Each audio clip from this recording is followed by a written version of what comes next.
Hi, everybody. Welcome back. How's it going, Gary? Good to see you. Just going to get my notes ready, and then we will get into our last lecture in just a moment.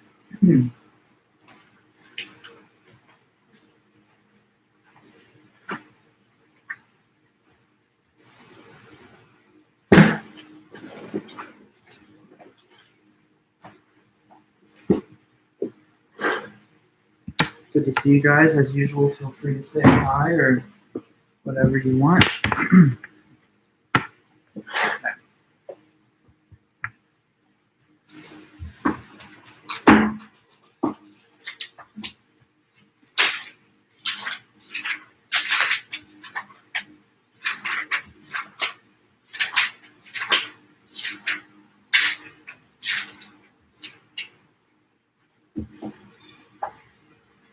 Hey there, Alexandra. Hi, Rachel. Hope you guys are doing good.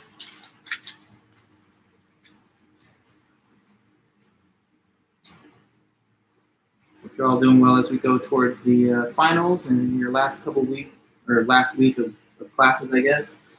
Been a challenging year, I know, for everybody, but looks like we pretty much survived 2020.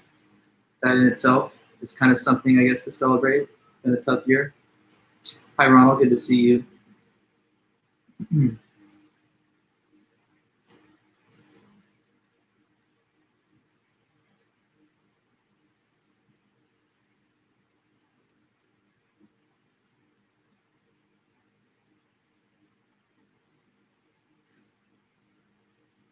Oh no, Alexandra, I'm really sorry to hear that. Hopefully your symptoms are not that bad. I guess you would not be in the highest risk category. Hopefully your family is doing okay. Let me know if that's all true. But my thoughts are with you, and I'm sure you'll be all right in the end. But just hang in there and take care of yourself. Like Cameron. Yes, feel free to do that. You can just send me your essay anytime before our class ends. I won't be punitive, and it won't be deducting credit. That's okay. Okay, just a few more minutes, 2.5 minutes, and then we'll go into this lecture. How are you feeling, Alexandra? When did you receive a diagnosis? Do you mind saying? It's okay if you don't, but just be curious. Yeah, right now, if you feel any symptoms, it's kind of definitely something to be concerned with because we know the virus is out there. But yeah, there's allergies, there's the seasonal flu, so it'd be hard to know unless, certain symptoms start to manifest or unless you get a test. But I do believe there's a lot of testing centers that you can drive up to or that you can pull into over there in Orange County, so hopefully you'll be able to get something if the symptoms persist and you feel like it's necessary. Yeah, I've been lucky, I guess, with good health. But we all got to help each other out, I guess.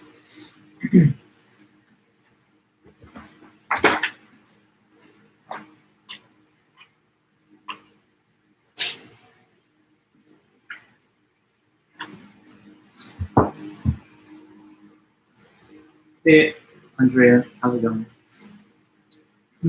Just another minute here, and we will get going.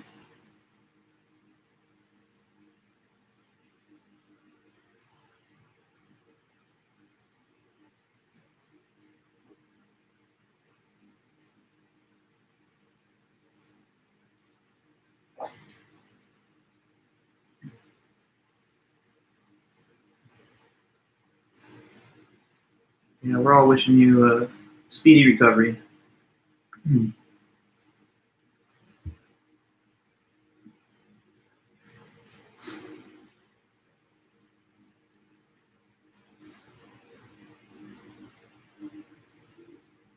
So originally you tested negative on the 2nd, but the rest of your family tested positive, so you've been quarantining since. Set to return back to work on Friday. Went ahead and got, you're going to say tested. Yeah, not to worry. Okay, well, guys, thanks again for your attendance and for sticking with the class and seeing it through to the end. As I was saying just before the class starts today, it's been a tricky year, obviously, for everybody here, and especially in America, but around the world. And we all got to pull together and get through it. And in the end, I'm sure we'll come out stronger. Good treatments and cures are just around the corner for next year. So we just got to stick it out, do our best, try to take the reasonable measures of mitigation and distancing. And I'm sure that we'll be able to come through this. We've been through a lot as a country, and I'm sure that we'll be able to have a better year in 2021. I'm trying to be optimistic, and I really believe that. But for now, anyways, welcome back to class. So you guys know that the second essay for the class is due today. I've been receiving your submissions, and I've been sending back confirmation emails. I had a class at 4 to 4:15, so I was not able to check off any of the incoming messages that I may have received since 3:45. So just don't worry if you've delivered me your essay at any time today after around 3:40 or so. It's not that it wasn't sent, but it's just that I've been teaching and I haven't been able to go back to my inbox and clear the inbox by telling everyone that sent me their essay that I got it. So right after class, I'll make sure to go through those, and then you'll have your confirmation. And the next thing that we're looking at is just the final, and that's the end of the class. So today is our last lecture. We're going to go over Jean-Paul Sartre and existentialism. It's a different idea, different argument about what would make a human's life go as well as possible. And then Thursday, next class, the last YouTube live session like this, that's when we're going to have our review session where we're going to go over the study guide. So about the study guide, can anybody tell me that you guys received it? I sent it, I think, on Saturday, but just confirm while we're all here together that it's been sent out. Oh yeah, Rachel, let me tell you about that. But first, let me get this question on off the table. You guys got the study guide, right? Okay, perfect, good. So I just want to make sure there's no issues with this sending or delivery. So yeah, that's the study guide. It contains a long list of questions from all the different essays. It's similar to the midterm study guide. It's just expanded because of the new material that we've talked about since the midterm. So on Thursday, when we're back in our last meeting, we'll go over as many of the questions on the guide as we can. You're also always free, if you like, to swing by the office hours that I hold on Wednesday. Tomorrow I have them from 1:30 to 2:30. But so aside from the office hour tomorrow and then the study guide review session on Thursday, we're just going to be looking forward to the final exam itself. And let me make sure that everyone knows the date and time. I'm finding it in my syllabus here on my desktop, so just give me a minute. Okay. So for us, it's this time specifically. It's what will that be? Thursday, the 17th, and it's from 5 to 6:50 p.m.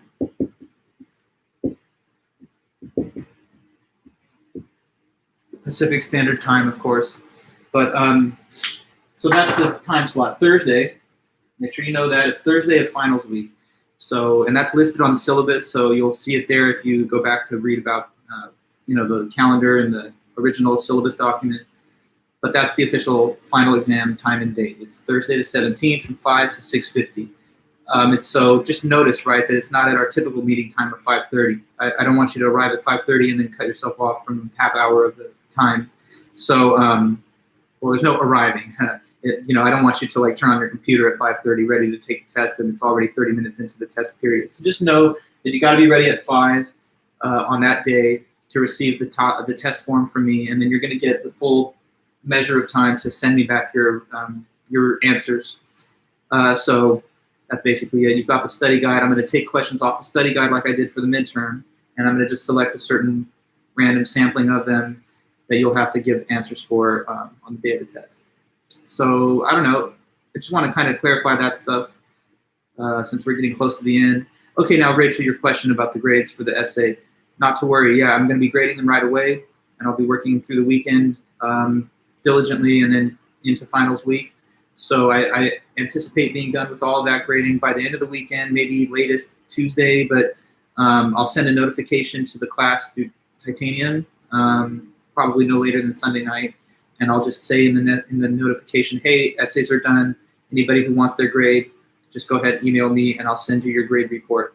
And I'll send you any comments too if you want them. So that's basically it. I'm going to finish them by the end of the week. I'm trying to do that, and an absolute deadline of like Monday or something. And then when I've finished them, you can check with me for your grades. How do you know what you have for the class? You just have to email me. I deliberately don't use Titanium to use their electronic grade book. In my experience, there's actually sometimes problems with data getting lost or hacked or corrupted when it's on that. So I prefer to keep my own electronic and physical records, and you're free to just check in with me anytime. Yeah, does that make sense, AJ? So yeah, just send me an email. I'm very responsive. I always get to people within like a 24 or 48 hour window of time. So I invite you guys to simply check with me and I'll give you your grade. Okay, so are we all right then? And no other questions on your mind about the upcoming dates, about the last few meetings or anything? No? Okay. Well, as always, feel free to jump in and let me know if something's on your mind or if you have questions about our lecture or about anything else.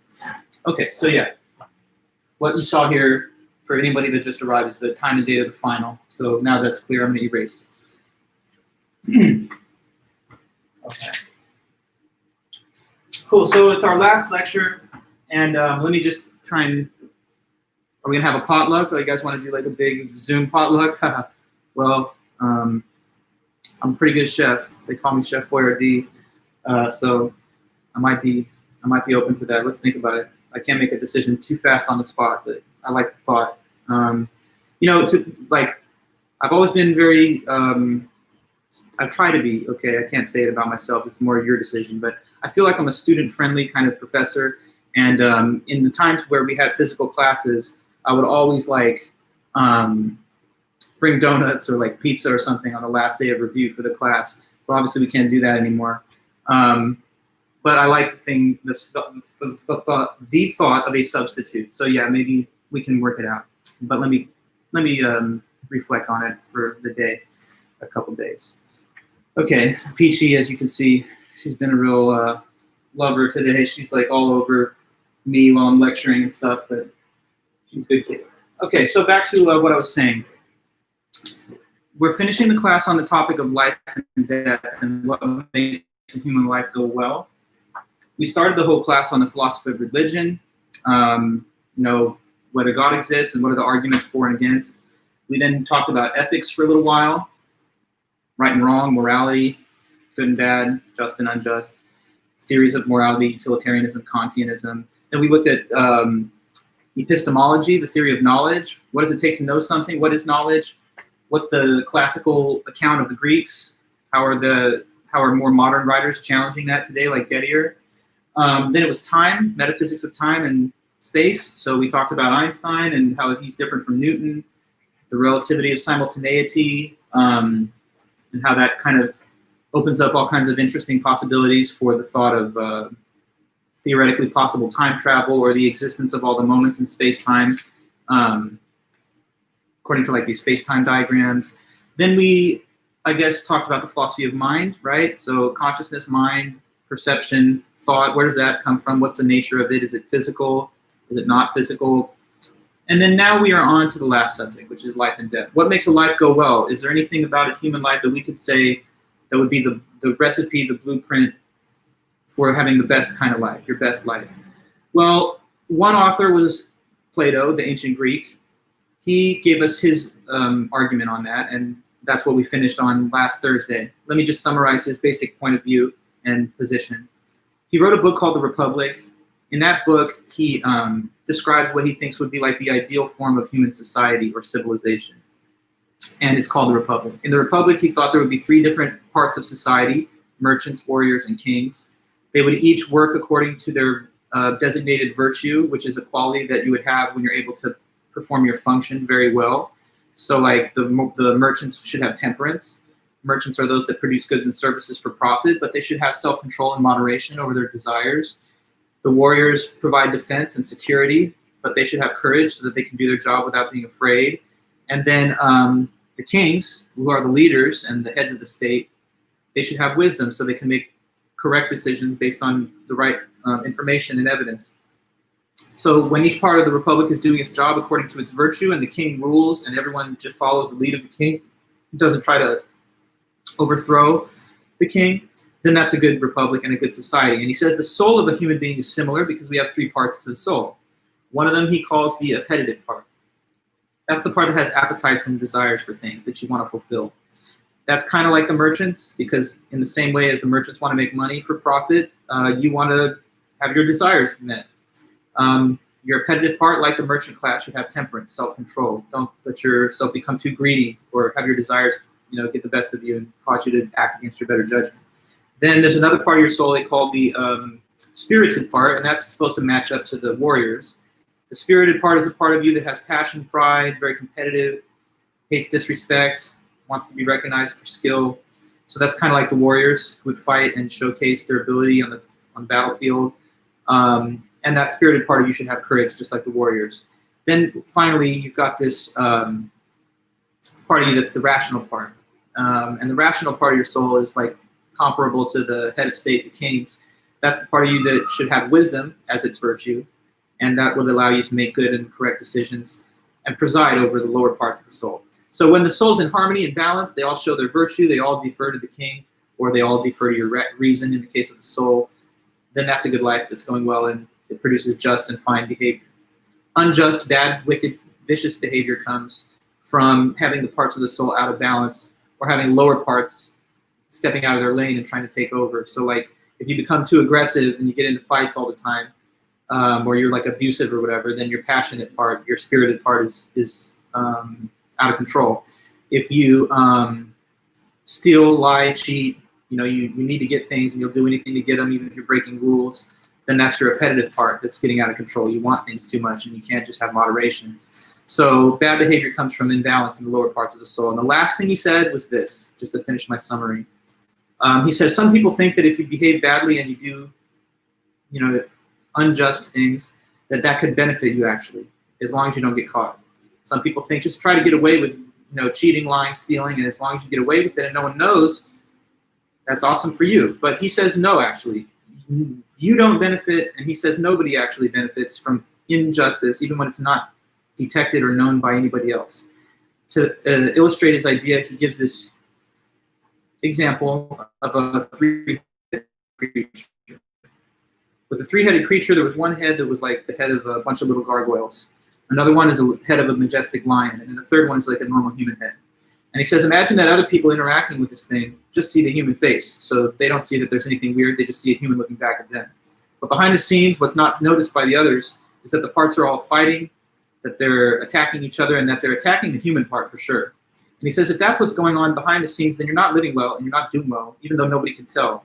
Because injustice basically empowers the inferior parts of the soul, and it enslaves and makes weak the rational part that actually should be running everything and presiding over everything. So you're going to live in perpetual turmoil within if you don't let these parts of the soul operate harmoniously and with balance.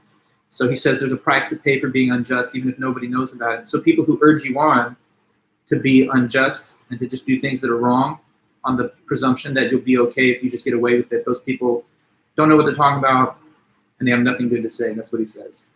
All right, so we're moving on. Then there's one more author, so we're finishing with this.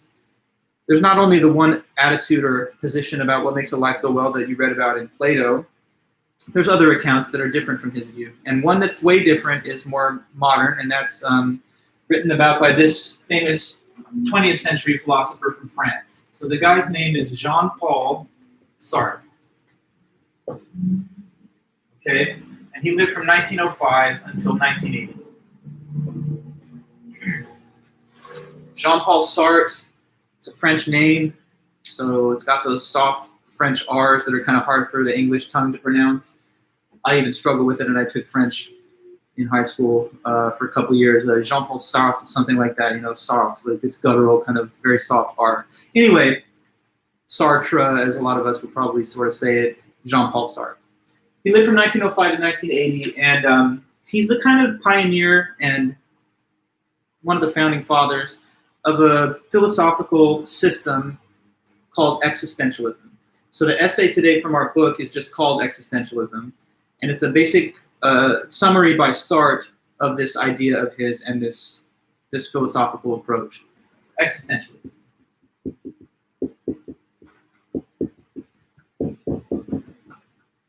And this comes from 1945. So the writing of this in our book actually comes from a lecture that he delivered in 1945 in Paris, and later on it was transcribed and turned into a written essay. So anyway, Sark talking about existentialism, one of his major ideas in philosophy, in 1945. So for me to explain existentialism to you, I'm going to have to really kind of simplify it a lot, because it's a very nuanced and diverse field of ideas, and you could take a whole class on existential thought where you would just study a bunch of authors that are existentialist authors and writers, and that could consume you for like a whole semester or more. You know, some people devote their whole course of graduate study and dissertation work on just these existentialists.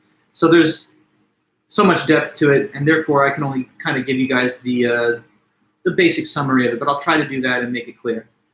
Okay, so to learn what existentialism is all about, we have to consider this important phrase that kind of is foundational, that's fundamental to what existentialism is all about. So I'm going to write the phrase on the board, and then I'll try and help you guys understand it a little. It's this phrase. The phrase is existence precedes essence. So if you want to like a quick window into the idea of existentialism, consider this statement right here. Existence precedes essence. I know at first it might seem a little bit hard to interpret, but let me try and clarify, okay? Let's work backwards from one word that maybe we can't understand. What is to precede something? If something precedes something else, do you have an idea what does that actually mean? What is it to precede something? If A precedes B, and these are like two events, what does this mean about them? To precede is to what? Precede. Prior. That's good, Gary. So if something precedes something else, I guess you're saying that it's prior to it, right? So good, that it comes before. So like, I don't know, your parents, your mother got pregnant, and that preceded your birth, you know, because pregnancy happens before the birth. And you being a little child and being, I don't know, in kindergarten, that preceded, you know, your first day of college, because it came before your first day of college.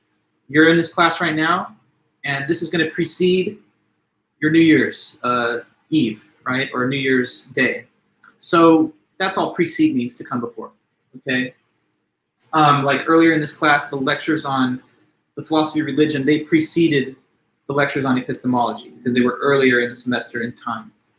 Okay, so now coming back to it, what it says, in other words, is that existence comes before essence. This comes first, essence comes later, afterwards. But we still have a little more digging around to do. So let's think about the word essence. Now that one I know is perhaps a little bit more mysterious or vague in your vocabulary, perhaps. But if you were going to take a shot at it, like, what do you think essence means? The essence of something, what are we talking about? What could that possibly, what could be the definition of that word? What do you think and things essence is, in other words? The what? The essence of something. No guess? I'll hold on for just a minute and see if you have some thoughts. It's okay if you don't, but just, okay, the nature of something. That's actually very, very good, Andrea. The nature of something, the fundamental nature of it. So like, what's essential about it, as the word kind of expresses. So let me put it this way for you, okay? The essence of a thing are the essential defining attributes of that thing. The features, the attributes that it has to have to even make it the thing that it is. So essence,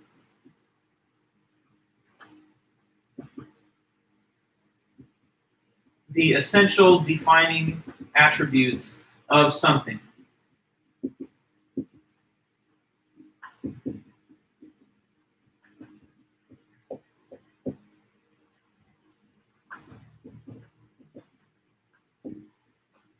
Okay, so let's check and see if we can apply this definition to an example. So suppose I'm asking you right now, what is the essence of the geometric figure called the square?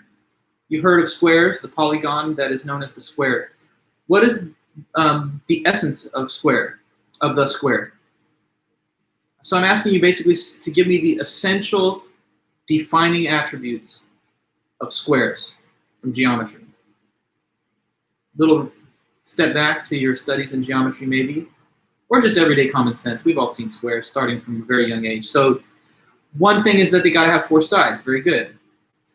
But it's also correct what you're saying, Andrea, that the different four sides have to be of equal length. So, you know, because there's also rectangles and stuff that have four sides. So if you just say four-sided, that's one of the essential elements. But we also have to say that the sides are of equal length. There's one more thing, though.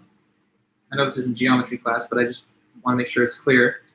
There's one more thing, because you have diamond shapes, for example, where they are four-sided and the sides can all have the same length, but they're not squares. So, or rhombus would be another case. So what is another thing that has to be mentioned so we really get the essence of the square down pat? Yes, that the inside angles have to each be right angles, that they have to be 90-degree angles. So now I've told you what's the essence of the square. To have four sides, to have the sides be of equal length, and to have the interior angles all be 90 degrees. Why is that essential? Because every single square has to have those features. Those are not optional, those are mandatory, those are required attributes for something to even count as a square. But here, let me ask you another one. Take the color blue. Is being blue essential for squares? Do they have to be blue? Is that part of the essence? Or is that not essential? Yeah, correct. It's not essential because a square could be blue, but it doesn't have to be. It could be red, green, yellow, any other color. But what it has to have for sure are the four sides and the angles of 90 degrees and the same length sides. So what I've just tried to mention here to give you an example is that when it comes to the square, we can specify what its essential attributes are, what its essence is, and then things that are non-essential to it, like, I don't know, the surface area inside of it, or the color of the shaded region inside of it, or the lines.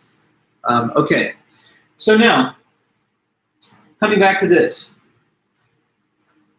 What the existentialists believe and what Sark argues, although squares kind of have that vibe, yeah. Well, they may be seen kind of like they're blue objects, but I don't know. A nice big green square seems pretty cool too. Anyways, back to this though.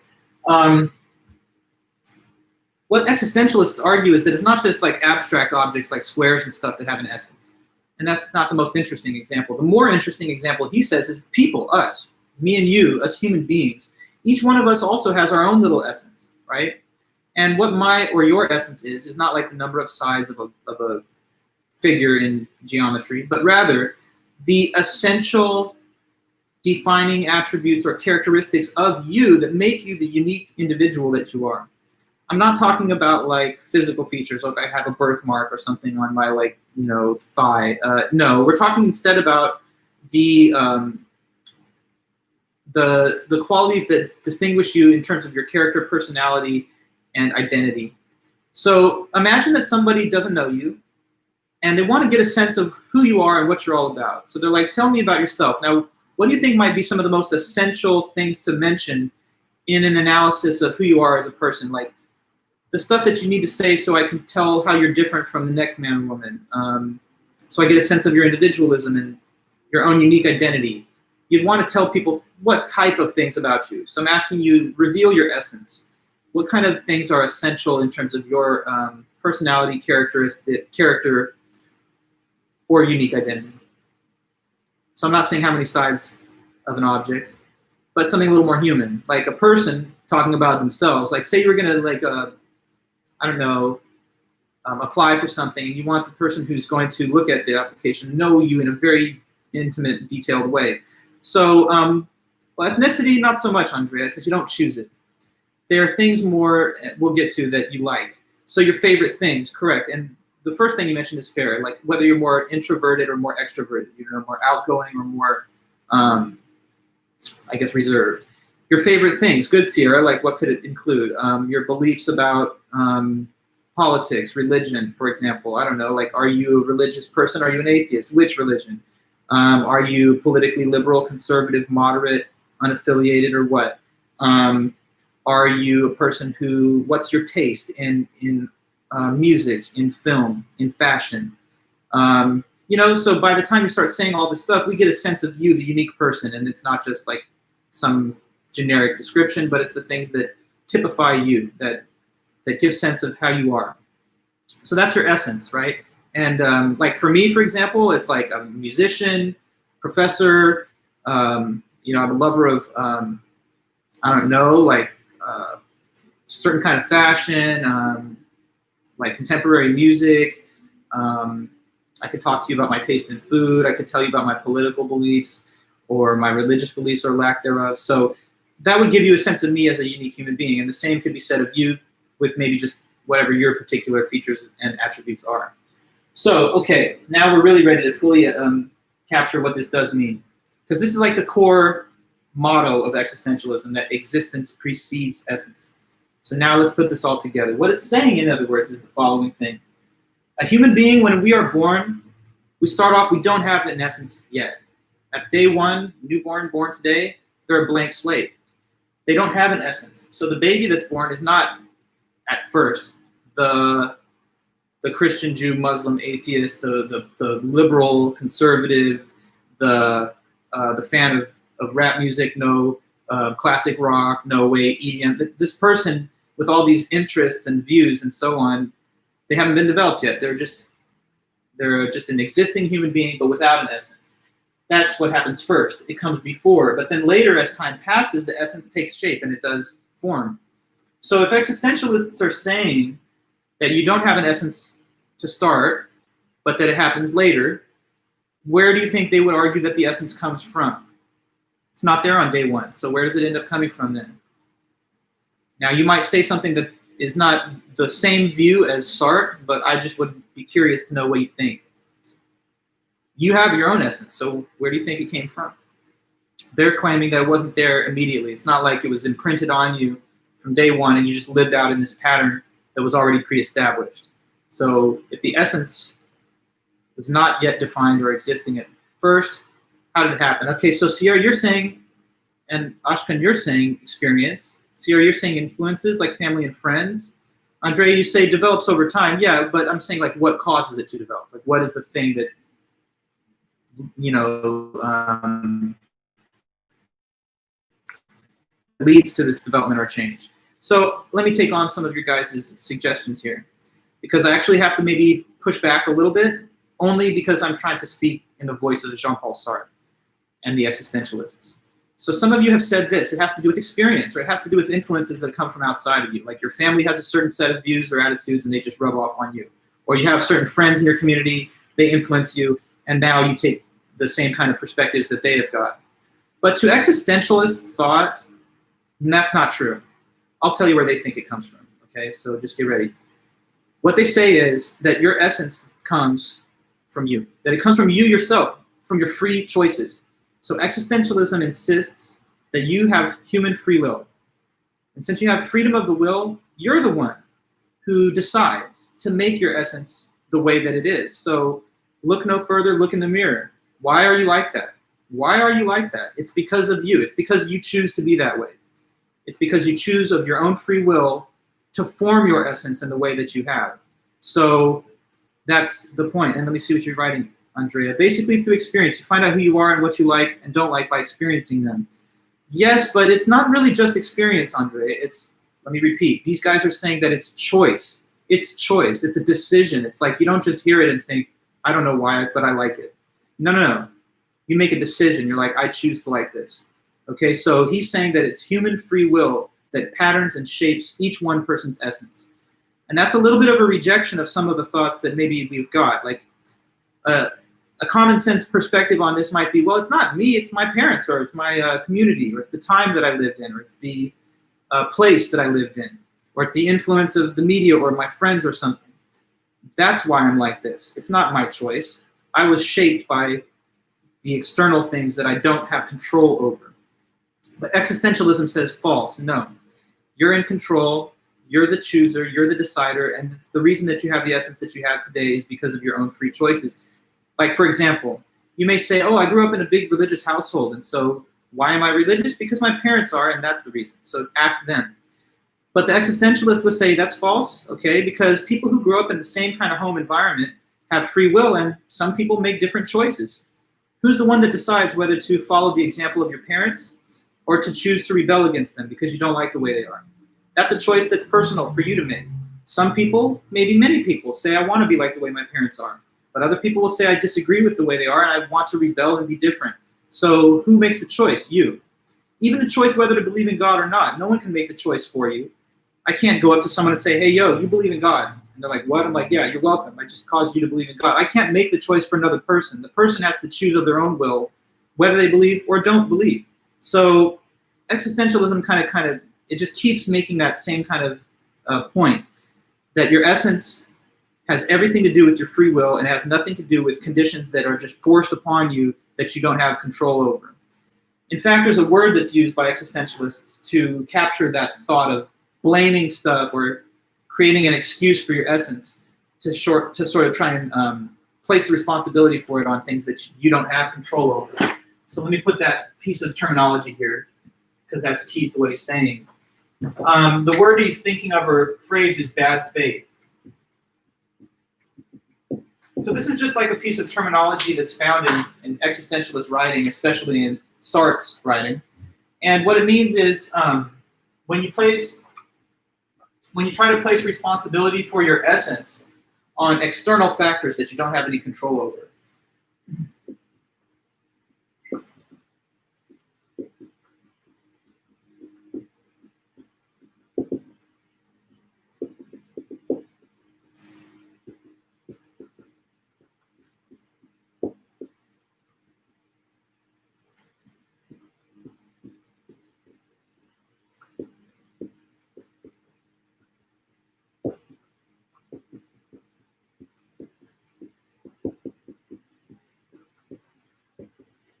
When you do that, what's described there, then that's when you're engaged in bad faith.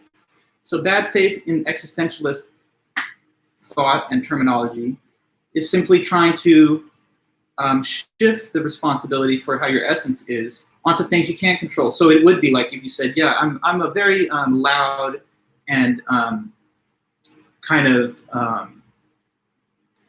belligerent, angry type of person. I have a short temper. And someone says, well, why are you like that? And you say, I don't know, because my parents, they were always fighting when I grew up. And in that household, that's what I just thought was normal. And so that's how I developed. But the existentialist would say, look, some people who live in that home environment see their parents and they're like, yeah, I want to imitate their example. I want to be like them. Other people that grow up in the same environment make a different free choice. They say, you know what, I don't like the example given by my parents, and that's causing me to want to do something different and to strike out in my different direction and to be completely like introverted and opposite to them. So any attempt to say, no, it's not me, it's my family, or no, it's not me, it's my genetics. No, it's not me, it's the influence of my culture or my friends or my peers. It's all bad faith. So if there's anything that existentialism wants to really emphasize and really press on, it's this idea that you have to take total responsibility for your own essence. You have to own it, essentially. You're free, so you're free to be however you want to be. But you got to own it. So with freedom comes responsibility. And since you have this awesome free will to become and be whatever kind of person you want to be, just by choosing to do it, you have to also, he thinks, take the full measure of responsibility for the way you are. So if you like the way you are and you like, your identity and your essence, give yourself a pat on the back because it's all you. You created it. It's your choice. But if you don't like things about yourself, then you're not supposed to, he would say, you're not supposed to blame others and say, I wish I wasn't like this. I wish I had different parents, or I wish I grew up in a different time, or I had different friends, or there was a better media. The way you turn out in the midst of all those external factors is still up to you, and it's still just your free choice. So they want to highlight your freedom, but they also want to highlight the responsibility that comes from recognizing that you have that freedom and that it's not on anyone else. So let me read a little bit about this to give you a sense of how he put it in his writing. Let me add this too while we're on the point. He says that because we have this human free will and we can shape our essence, that we're very special in the whole universe, that we're in a way that gives us a greater dignity a greater value than everything else. Because, right, like, take a leaf that's just blowing around in the wind right now. That leaf doesn't have any choice to make. It can't say, you know what, I want to float over in that direction because I like the way it looks over there, so I'm taking a decision. Or no, I don't want to do that. I want to go in this other direction because I like what's happening there. The leaf is just an inanimate object. It's caught up in the physical forces of nature. It's being blown around by the wind, and its trajectory and mass is going to dictate where it goes. It has no choices to make. But you're not a leaf blowing in the wind, just kind of caught up in the physical universe and the forces that are exerted on you. You're making choices. You have consciousness of making choices, making plans. Even the fact that you're watching this lecture right now is not happening just like a random leaf blowing in the wind. You've chosen to become a student at a college and to pursue your education through to a good, successful outcome. So we have choice and free will. Inanimate objects don't. Another thing could be mentioned, animals that are not humans. They don't have the same kind of free will that we do have, at least according to existentialism. A cat or a dog, and you know that I love cats, of course, and all animals, but as nice and amazing as they are, they don't have the same free will that we have. So if a cat or a dog is born today, it's not going to face these paths and options like, do I want to be an artist? No, I want to be a business person. Do I want to go through and pursue my higher education, or do I not want to do that? Do I want to get married? Do I want to be conservative, liberal? Should I believe in God or not believe in God? You know, those decisions don't exist for the cat or dog. It's going to live the same pattern out that every other cat or dog does. Basically live, grow, maybe reproduce, you know, eat, sleep, and eventually pass on. But for me and you, or a newborn that's born today, the possibilities of where it could take its life are almost limitless because of the fact that we have human free will and choice. So he says that should make you feel a little bit like prideful that you're a human being because you have access to freedom and choice that other things in this whole universe don't have. So yeah, let me start then and I'll read it. Here's what he says on page 749. So he says, man is nothing else but what he makes of himself. It's a little old school. He's talking about humanity, obviously, but he just uses the male pronoun. So man is nothing else but what he makes of himself. Such is the first principle of existentialism. It's also what is called subjectivity. But what do we mean by this, if not that man has a greater dignity than a stone or a table? We mean that man, first of all, exists. First of all, man is the being who hurls himself toward a future and who is conscious of imagining himself being in the future. Man is at the start a plan, which is aware of itself, rather than a patch of moss, a piece of garbage, or a cauliflower. He's just referring to random inanimate objects. Nothing exists prior to this plan. Man will be what he has planned to be. By the word will, we generally mean a conscious decision, which is subsequent to what we have already made of ourselves. I may want to belong to a political party, or write a book, get married. But all that is only a manifestation of an earlier choice that is called will. If existence really does precede essence, man is responsible for what he is. Thus, existentialism's first move is to make every man aware of what he is and to make the full responsibility of his existence rest on him. When we say that man is responsible for himself, we also do not only mean that he is responsible for his own individuality, but that he is responsible for all men. Okay, so now I have to explain that last point there, because it's important to what he's saying. He says that by creating your own essence, which you do create, you simultaneously are also creating all of humanity, but he doesn't mean that literally. What he means is that by creating the one person that you are, that also serves as your example to the world of how you think people should live in general. Okay, because whatever choices that you make in your life, by making those choices, it validates that you think they're good choices. So this is way different from Plato, because Plato said that everyone should try to do the same thing, basically. Try to get your reason to preside over your appetites and your spirited nature. But for Sark, it's much more radically subjective and individualistic. So in a way, what's the best life that a person could live, according to the existentialist thought? Well, based on what he is saying, your best life is already what life relative to you? What do you think the existentialist would say here? What's the best life? What's the ideal life from the perspective of one person? Can you tell me that? Let's see if you can put that together. We each create our own essence. We do that with a perspective on what we think is good and right. So by creating your own self, You're creating a model for all humanity. So that's right, Sierra. Your own life is already your little perspective and paradigm of how people should live. So, for example, let me give you something that you can relate to, perhaps. Suppose that there was like a high school student, and they had a chance to talk to you. Now you're in college, and they said, you know what? I've been accepted to a few different schools, and one of them was Cal State Fullerton, and I'm thinking of accepting. And they ask you, do you think it's good for people to go to Cal State Fullerton? What would you tell them? Is that a good choice? To take the choice to go to CSUF? They're asking you specifically. So what's your answer about that? Is it a good choice?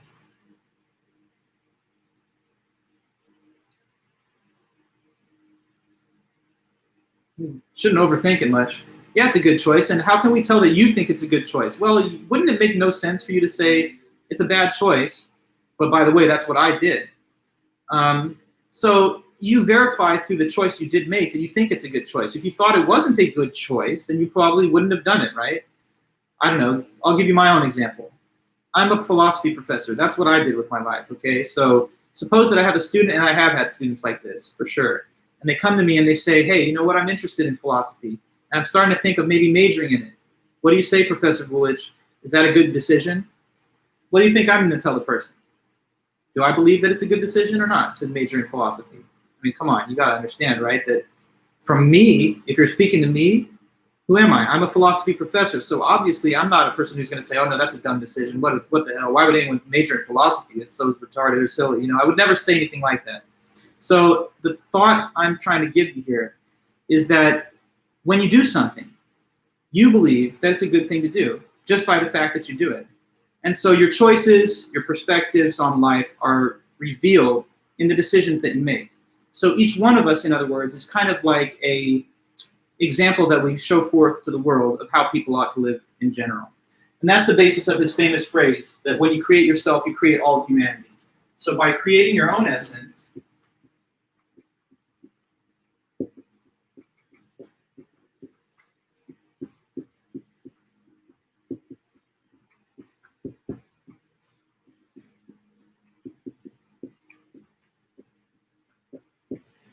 you also create a model of the ideal life as you see it.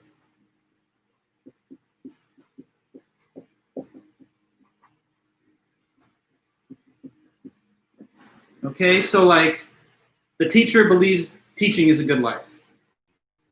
The investor believes investing is a good life. The athlete believes being athletic and focusing on sports is a good life. So each one of us kind of embodies and represents a perspective, a picture, a model of the best life, which is just a projection of our own life. Now I can read the words of the author, and it'll make a little more sense to you. Okay? He says here, subjectivism means, on the one hand, that an individual chooses and makes himself. On the other, that it is impossible for man to transcend subjectivity. This is the essential meaning of existentialism. When we say that man chooses his own self, we mean that every one of us does likewise. But we also mean that in making this choice, we choose all man. In fact, in creating the man that we want to be, there is not a single one of our actions which does not at the same time create an image of man as we think he ought to be. To choose to be this or that is to affirm the value of what we choose, because we can never choose what we think is not good for ourselves. We always choose the good, and nothing can be good for one person without also being thought of as good for people in general.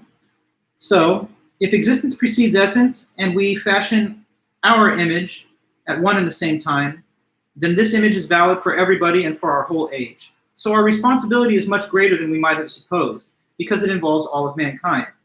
If I am a working man, and I choose to join a Christian trade union rather than to be a communist, and if by being a member I want to show that this is the right course, then I do it for all of mankind, not just my own case. I agree to this for all. As a result, my action has involved all humanity. To take a more individual matter, if I want to marry, to have children, even if this marriage depends solely on my own circumstances, I am involving all humanity in monogamy and not merely myself. Therefore, I am responsible for myself and for everyone else. I am creating a certain image of man of my own choosing.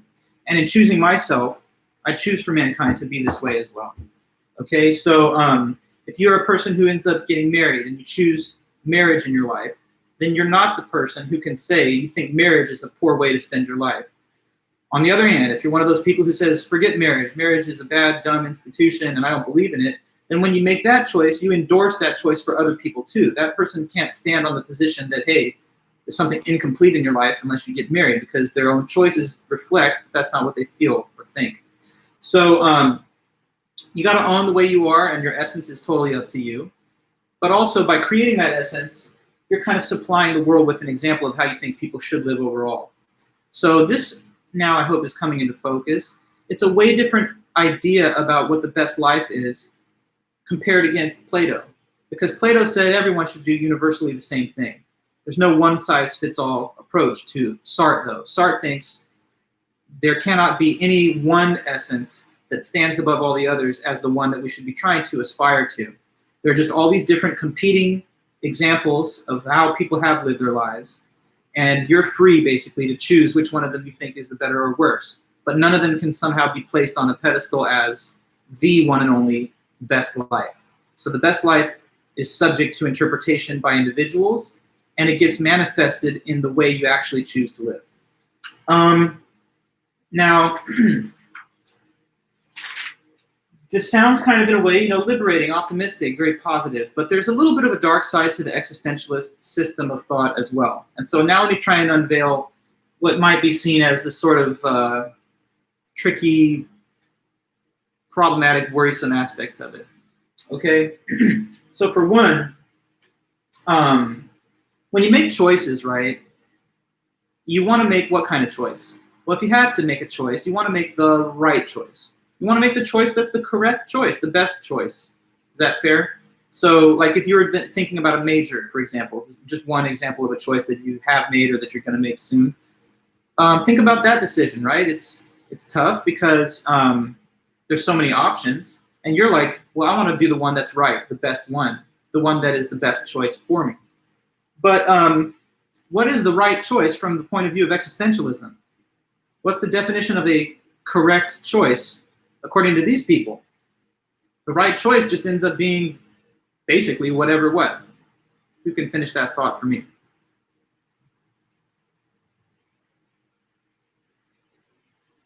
Because you want to make a good choice, a right choice, but if it's existentialist philosophy, they say that the answer to your question, whatever the right choice is, ends up just being what? Whatever you choose. Correct, Sierra, because, again, mind you, there's no objective standard to judge the accuracy or correctness of these choices from. There's just different perspectives. So one person makes a choice of a humanities major. Another person makes a choice of a STEM major. Which one was correct? Existentialism kind of pulls a rug out from under you on the idea of correct. It just says there's no fact that's objective about what the right choice is. But that's frustrating, isn't it? Because here you are thinking, I want to do the right thing. And then existentialism just says, what's the right thing? It just depends on what you think. So there's like no objective standard for you to make decisions, but still you have to make them. Okay, and sometimes choices are stressful, right? Because just going back to the example of a major, by choosing the one major, that means you've closed the door on all the other options for all the other majors too, right? So like making a choice closes other doors. If I choose to marry one person, then I can no longer make the choice to marry all the other people instead. If I choose to live in one city or one state, then I make a decision that I'm not going to live in all the other 49 states instead. So choices come with consequences, and they make it such that you can't do some things that are incompatible with the choice that you made. So you'd really like to believe that there's such a thing as a correct choice. But existentialism just says, no, not really. I mean, the correct choice is just, we refer you back to your own judgment. So it's kind of like a cat chasing its tail. I want to do the right thing, but what's the right thing? What I want to do. But I want to do the right thing. So what is it? Well, whatever I do. So it's sort of like there's no fact about what's right or wrong or correct or incorrect. There's just the free will that you have to select it based on your own judgment of right and wrong, which is itself going to be subjective here. Now that's that whole discussion there about how you have to make choices, but there's like no objective standard according to what the right choice is. This is the basis of another famous quotable quote from Sark, and it's this statement that we are condemned to be free.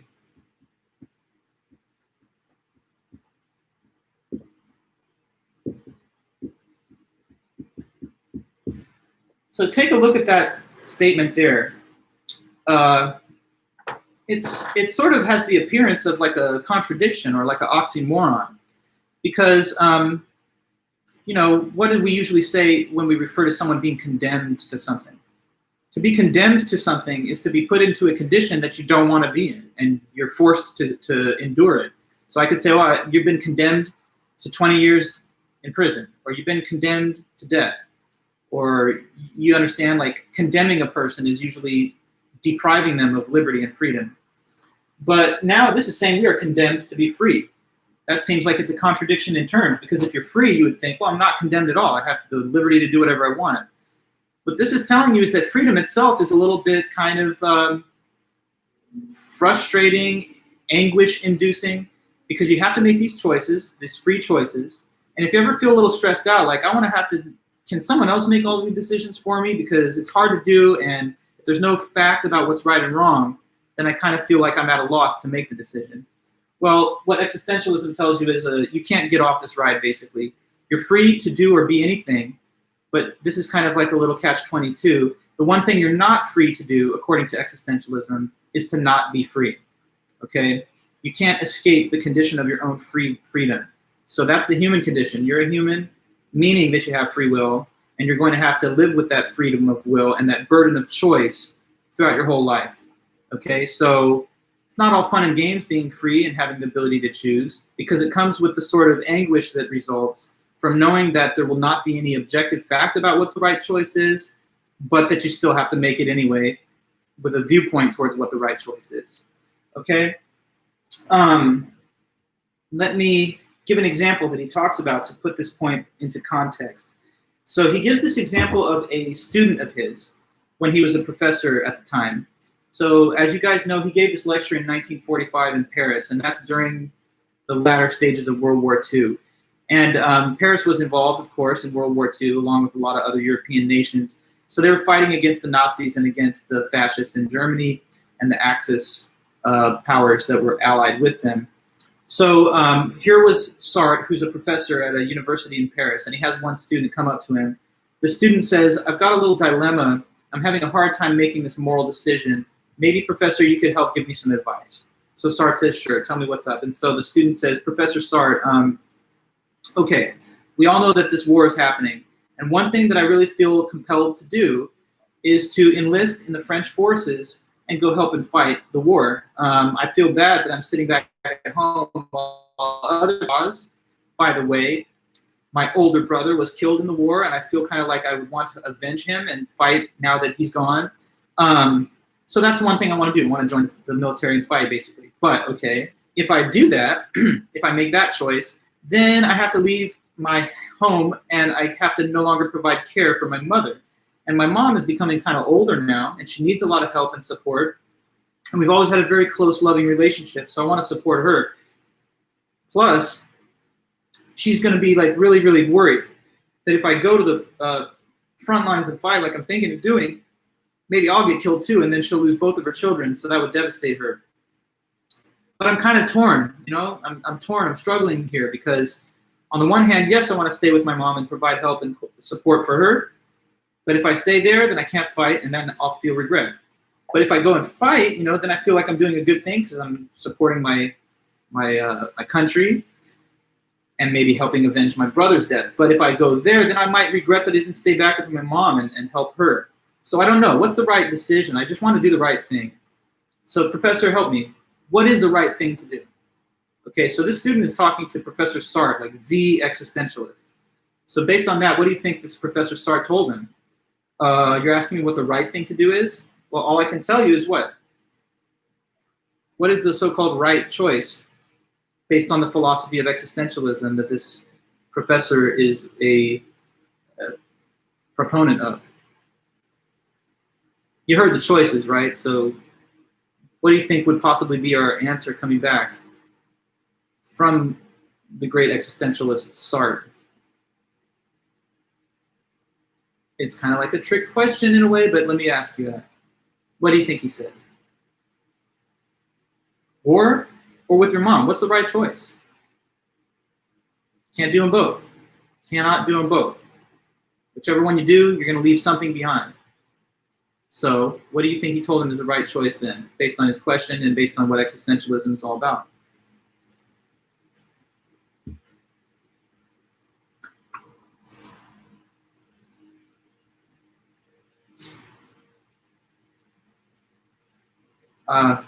Awkward silence, but you got to say something still. I can't read your mind.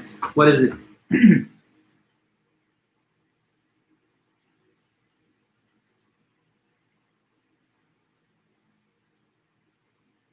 Yeah, whatever you end up choosing will be the right choice, correct, because there's no fact. There's no objective fact about what's right. And look, we could go even a little bit deeper. The student could open up further and say, okay, but hold on, professor. Maybe what the right choice is depends on what kind of person I am. So that, if I just know that, then that'll help me know what I ought to be doing.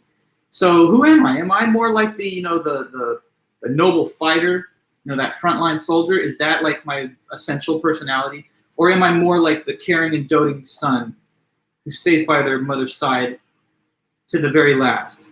Which kind of person am I? If I know that, then maybe I can choose.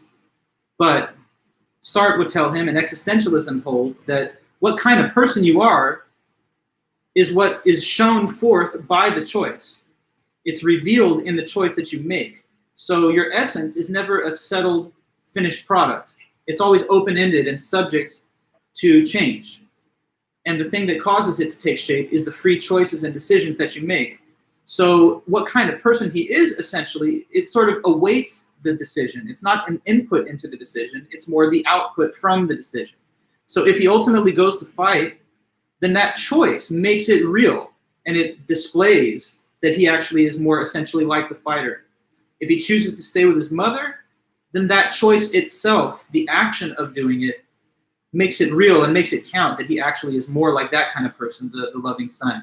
Sierra, the fact that he's taking his mother into consideration shows that he may be more of the caring type. That's true, but what choice does he make? Well, let me read, and maybe we'll see what he said. So, true story, and this is Sark talking about it. He says, let me cite the case of one of my students that came to see me under the following circumstances. His father was on bad terms with his mother. I didn't mention this part about the father. The father basically tried to betray and cross lines and fight with the fascists. So that caused him to become estranged from the family. Anyway, it says the father was on bad terms with the mother and was inclined to collaborate. The older brother had been killed in the German offensive of 1940. And so the younger brother, with somewhat immature but generous feelings, wanted to avenge him. His mother lived alone with him, very much upset by the half-treason of her husband and the death of her older son, and the younger son was her only consolation. The boy was faced with the choice of leaving for England and joining the French forces, that is, leaving his mother behind, or remaining with his mother and helping her to carry on. He was fully aware that the woman lived only for him, and that him leaving and perhaps dying would plunge her into despair.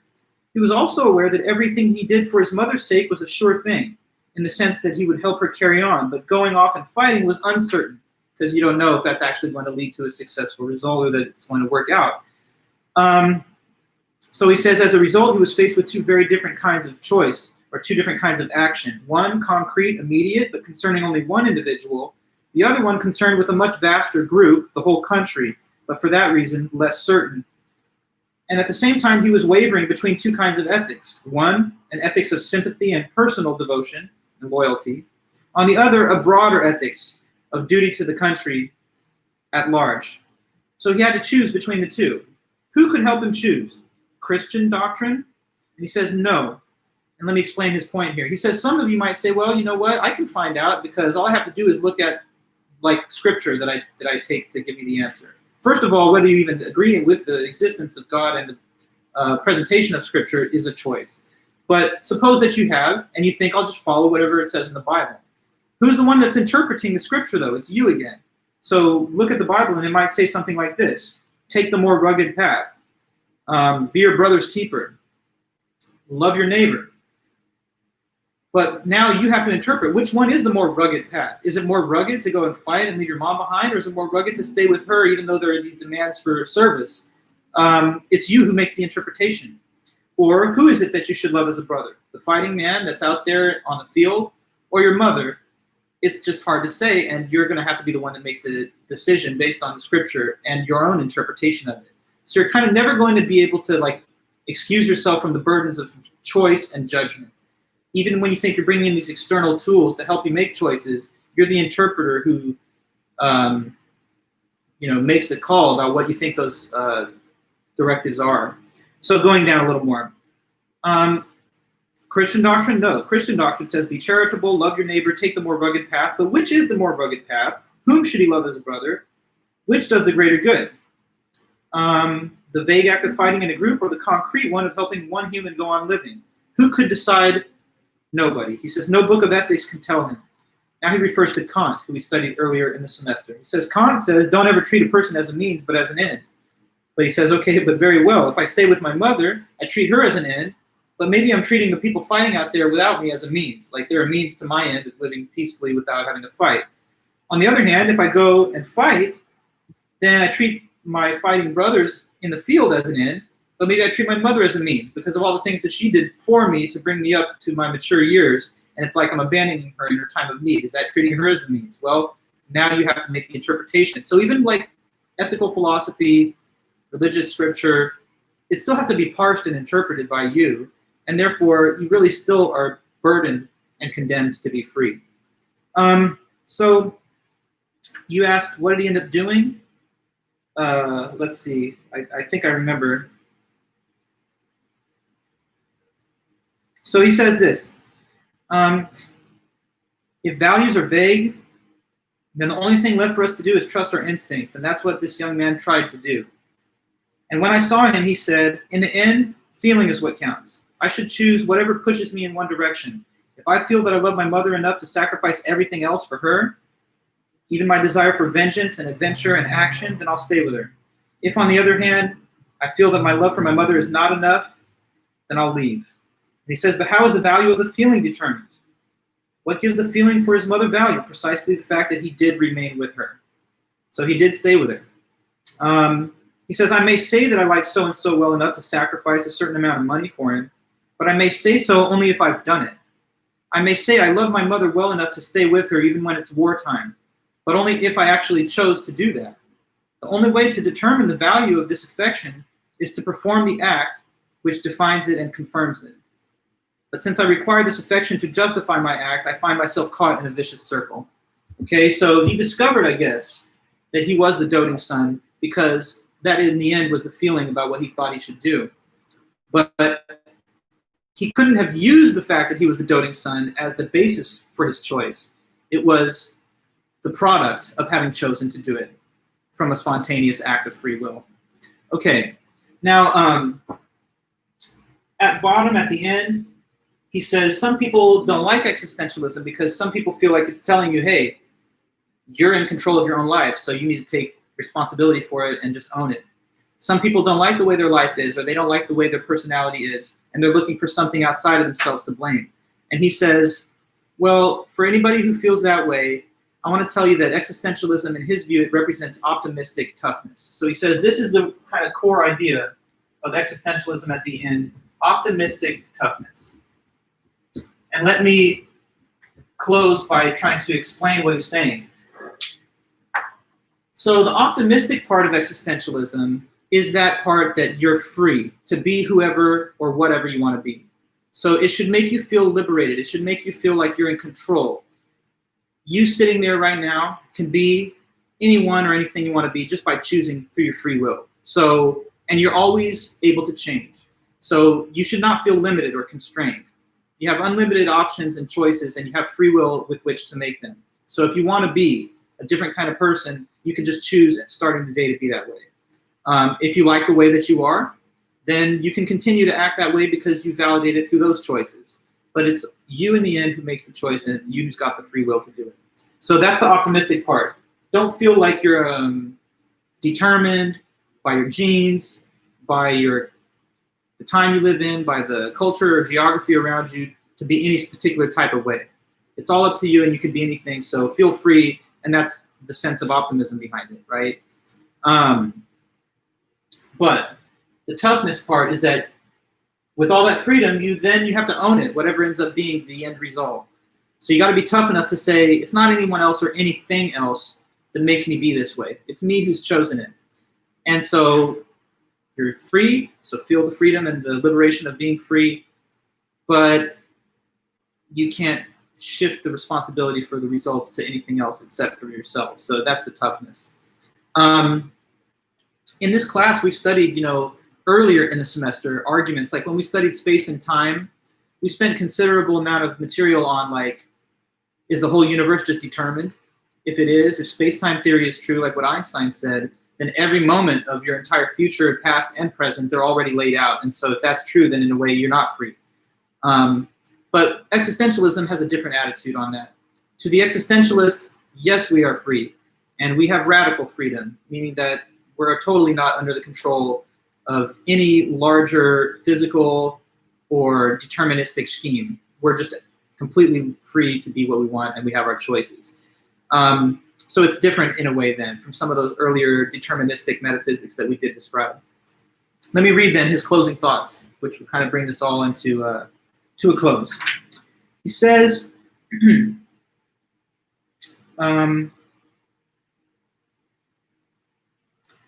what I mean is that a man is nothing else than a series of choices, and that he is the sum, organized ensemble of the relationships which make up all those choices. When everything is said and done, what we are accused of is not pessimism, but optimistic toughness. If people throw up to us works of fiction where we write about people who are soft, weak, cowardly, sometimes even downright bad, it's not because these people are soft, weak, cowardly, or bad. Because if we were to say that they are that way because of heredity, their environment, society, because of biological or psychological determinism, people would be reassured. So he says people like the idea that you've got no ability to control whether you're good, bad, weak, cowardly, or whatever. People feel comfort in the thought that that stuff just happens to you and you've got no choice about it. He says they would say, well, that's what we're like. No one can do anything about it. But when the existentialist writes about a coward, he says that this coward is responsible for being a coward. He's not like that because he has a cowardly heart or lung or brain. He's not like that because of his physiology. He's like that because he has chosen to make himself a coward with his actions. There is no such thing as a cowardly constitution. There is poor blood, as common people say. But the man whose blood is poor is not a coward because of that. What makes a coward is a choice to yield. A constitution is not an act. The coward is defined on the basis of the actions that he chooses to perform. People feel, in a vague sort of way, that the coward we're talking about is guilty of being a coward, and that thought frightens them. What they would prefer is if the coward or the hero was born that way. So he says, we like to believe that a person is heroic just by nature, or that they are cowardly by nature, something genetic, it's something environmental, it's something about their media or social influences that makes them that way. But what the existentialist tells you is it turns that completely 180 on its head. And it says, no, you're the one who's responsible for it. So people are not born as a hero or a coward. They make choices which lead to the establishment of that kind of essential character. So if you are the hero, feel good about it because it's all you. And if you feel like there's something about yourself that you don't like, that you want to change, existentialism tells you, well, first of all, it's your fault, but don't worry because you can still change because you do have free will. So you shouldn't think that you're constrained by the content of your identity or past choices because you can make a new choice afresh with each new time and each new moment. So it's radically subjective, contrary to the Plato, which is much more universalistic in terms of how to live the best life. So I can't tell you, what is the proper approach, but all I can do is give you different arguments and theories that have been developed, and it's your life to make some decisions about what you think. But at the end of the day, it's very, I think, helpful to learn from some of the clever and insightful writings of those that have come before us, because much energy and attention has been devoted to this question since, we're not the first generation of human beings. People have been living a long time and wondering, how is it that we ought to live if we want to live well? So whether you adhere more towards the Platonic Greek account, strengthen your reason, allow it to govern your appetites and your passion. Or if you take more inspiration from Sark, I could be whatever I want. If I want to be the most gluttonous, competitive person, then I believe that's the right choice, and I reflect that by doing it. Well, whichever direction that you go in, I hope that it gives you at least a little bit more fodder for food for thought. But that's, I guess, where we're ending our semester. So everyone, you got your study guides. There's a list of questions there. Thursday is going to be the time that we're going to take to go over it. Let me also say this: the student evaluations for classes are circulating around in your emails now. It would be awesome if you guys took the time to fill out an evaluation, because it helps us administratively, and it helps us also know what we're doing well or whatever, or if for areas for improvement. I always try my best to I don't know, help you guys with your education. It's something that it really mattered a lot to me to have helpful and friendly professors coming up in my own life. So I try to pass it forward, and I care a lot about all my students. Sometimes it's a little tough love because I have to be critical. It's just part of my job. But I hope nobody worries about that or thinks badly of it. It's just I'm trying to help you guys become the best writers and reasoners that you can be. So if you do have time, please fill it out. I think that it's still up for the rest of the week. But other than that, I'm going to be working on grading your papers. I'll be finishing them throughout the week, and you'll get another notification when they're done so you can check on your grade. So see you guys back on Thursday, right? And we'll do our review session. Come prepared, have questions if you want to know about anything on the list. You might point those out as questions to ask about, and we'll go over them when we can on Thursday. So is everyone hearing me? Everything's clear? We're all on the same page? If so, just type in the chat or hit the like button or something so I know that this is coming through and we're on the same page. Okay, awesome. That's really good. Yeah, Peach has been so cute all day today. You guys see this kitty right here? I mean, she's a constant companion. So yeah, she's so sweet. All right, guys, thanks again. Have a good day. Have a good night. And like I said, I'll be replying to all your messages in terms of your submitted essays. The study guide, the first half is the exact same as the midterm. Yes, it is. I just added to it. So the first half hasn't been changed. It's the same study guide as before. Okay, guys. Well, thanks again so much. Yes, she's awesome. But I'll see you guys, and probably you'll see her again on Thursday. So for now, take care and have a good one. Bye-bye.